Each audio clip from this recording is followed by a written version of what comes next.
அதுவும் மிதுன ராசிக்காரங்களுக்கு விநாயகர்னா எப்படி இருப்பார்னா ஒரு லவ்லி ஃப்ரெண்டு மாதிரி இருப்பார். ஏன்னா அவர் வந்து ஒரு ஆட்டம் பாட்டம் உள்ள ராசியா, அப்போ அந்த விநாயகர் அவங்கக்கிட்ட எப்படி ஈடுபடுவார்னா, எப்படிலாம் அந்த விநாயகர் அவங்க பார்க்குறாங்களோ அதுக்கேற்ற மாதிரி அந்த விநாயகரோடைய அமைப்பு அவங்கள்ட்ட வரும். அதனால தான் இவங்களுக்கு வழிபட வேண்டிய விநாயகர் வந்து மிதுன ராசியில் பார்க்கும்போது 3 நட்சத்திரம். அதில் வந்து மிருகசீஷம், திருவாதிரை, புனர்பூசம். இந்த மிருகசீஷமும் புனர்பூசம் உடைப்பட்ட நட்சத்திரங்கள். திருவாதிரை வந்து முழு நட்சத்திரம். அதனால் மிதுன ராசிக்காரர்கள் எப்பயுமே வந்து டபுள் மைண்டடாக தான் இருப்பாங்க. ஏன்னா அந்த மிதுன ராசியோடைய சைன் பார்த்தோம்னா ஒரு ஆண் பெண் ஒரு ஆட்டம் பாட்டத்தோடு தான் இருப்பாங்க, கேளிக்கையோடு. அப்போ எப்பயுமே இவங்களுக்கு வந்து ஆர்ப்பாட்டத்தோடு தான் இருப்பாங்க. எல்லாமே வந்து ஒரு ஹைஃபையாக இருக்கணும். எந்த விஷயத்தை எடுத்து செஞ்சாலும் வந்து ஒரு மற்றவங்களே நம்மளை பார்த்து பொறாமப்படணும் அப்படின்ற அளவுக்கு இந்த மிதுன ராசிக்காரர்கள் இருக்காங்க.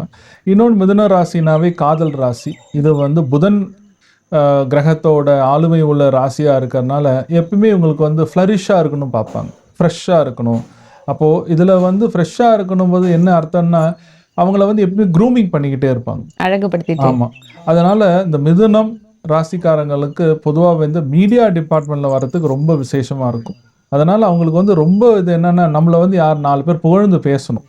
அப்படி இருந்தால் தான் அவங்களுக்கு வந்து ஏதோ சக்ஸஸ் பண்ண மாதிரி இருக்குமே தவிர அந்த மாதிரி இருக்கும். ஆனால் இவங்களோட வாழ்க்கையில் பார்க்கும்போது பல துயரங்கள் வரும். எப்படின்னா இந்த திருவாதிரை நட்சத்திரம் அதில் இருக்கிறதுனால ஏமாற்றங்கள் நிறைய வரும்.